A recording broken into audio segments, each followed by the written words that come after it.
श्रीनारायणाय नमः।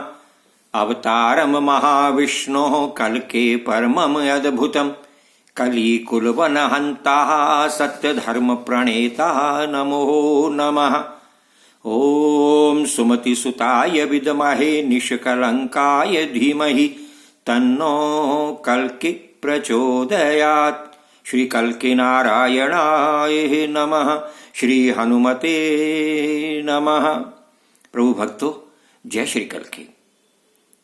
अब तक की कथा में आपने श्रवण किया कि अनंत मुनि अपने पूर्व जन्म की कथा किस प्रकार राजाओं को सुना रहे हैं।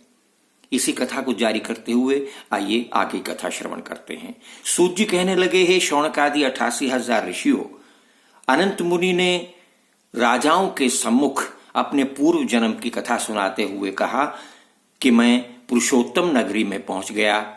ये पुरुषोत्तम नगरी उड़ीसा के पुरी से लेकर के मध्य भारत होती हुई और पश्चिमी छोर पे द्वारिका तक पहुंची हुई है। मध्य भारत का ये इलाका पुरुषोत्तम क्षेत्र कहलाता है, जहां नर्मदा नदी का जल कलकल करते हुए बहता है, जिसके किनारे पर अनेक साधु संतों के आश्रम बने हुए हैं, जिस क्षेत्र में महेंद्र पर्वत आता है, जहां भगवान श्री परशुराम जी सदैव विराजमान रहते हैं। ये बड़ा पावन क्षेत्र है, बड़ी पावन भूमि है।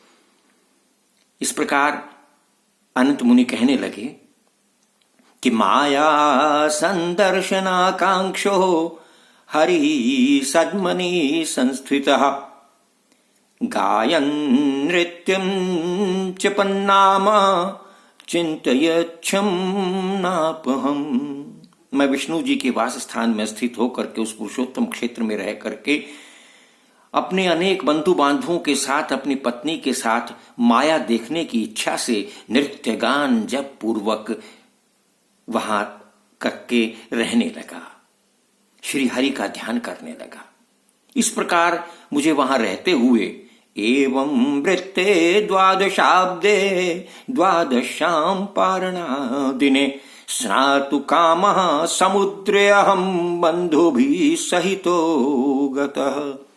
इस प्रकार पत्नी के साथ वहां रहते हुए उस पुरुषोत्तम क्षेत्र के दक्षिण भाग में श्री नारायण हरि की उपासना करते करते, नृत्य पूजन भक्ति करते करते मुझे वहां 12 वर्ष व्यतीत हो गए। एक दिन द्वादशी के पारण के दिन मैं अपने बंधुजनों के साथ समुद्र के किनारे पर स्नान करने के लिए आया। समुद्र में अकस्मात ऊंची तरंगें उठने लगी।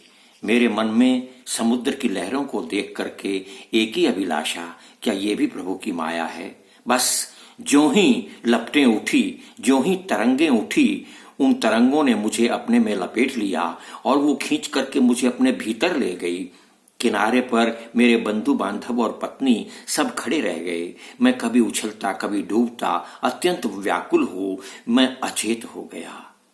मेरे सब अंग शिथिल हो गए। मेरी पत्नी और बंधु बांधव सब मुझसे अलग हो गए। एक तेज तरंग मुझे दूर समुद्र के अंदर बहाती हुई ले गई।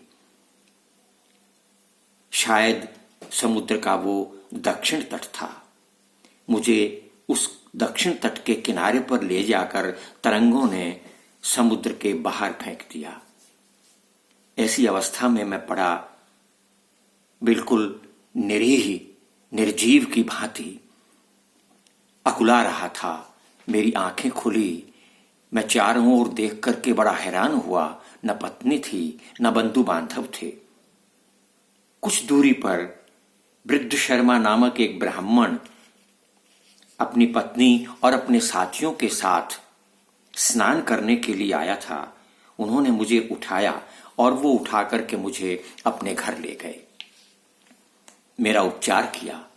उनकी पत्नी अत्यंत विनम्र स्वभाव वाली थी। उनके पुत्र बड़े आज्ञाकारी थे।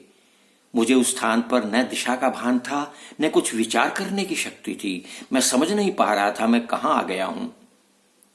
लेकिन ब्राह्मण दंपत्ति ने, दोनों पति पत्नियों ने बड़े पुत्र भाव से मेरा लालन पालन किया और मैं उन्हें अपना माता पिता मानकर रहने लगा। बार बार मेरे मन में ये बात आती, ये कौन है, कहाँ हैं। मैं उनसे पूछता भी। वो कहते, पुत्र तुम्हें क्या चिंता है, यहीं रहो। मैं वहीं रहने लगा। कुछ समय व्यतीत हुआ।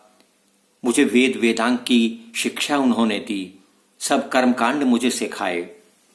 एक दिन उनके मन में विचार आया कि क्यों ना वो अपनी कन्या चारुमती का विवाह मुझसे कर दें।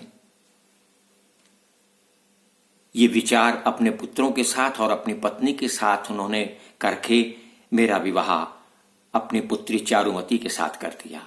मैं हर सुख भोगता हुआ वहां रहने लगा। समय के साथ साथ हे राजाओं, मेरे वहां 5 पुत्र हुए, जय, विजय, कमल, विमल और बुद्ध। वहां रहते हुए उस धनाढ्य परिवार का धन भी मुझे प्राप्त हुआ। अनेक प्रकार के धन का स्वामी बन गया मैं। मेरे पुत्र यौवन को प्राप्त हो गए। अब तुम अंदाजा लगा सकते हो कि मैं कितने वर्ष वहां रहा हूं। निरंतर मैं प्रभु की भक्ति करता, लेकिन न जाने क्यों मुझे उस मोह माया ने लपेट लिया। मैं प्रभु की भक्ति भूलता चला गया। धीरे धीरे मेरे पुत्र यौवन अवस्था को प्राप्त होने लगे और एक दिन मेरे पुत्र की विवाह की एक सम्मति लेकर कोई व्यक्ति आया। तब मुझे पता लगा कि इतने वर्ष व्यतीत हो गए हैं मुझे यहां रहते हुए। आज का एपिसोड इतना ही, बाकी अगली कथा अगले एपिसोड में। तब तक के लिए जय श्री कल्की, जय श्री हनुमान।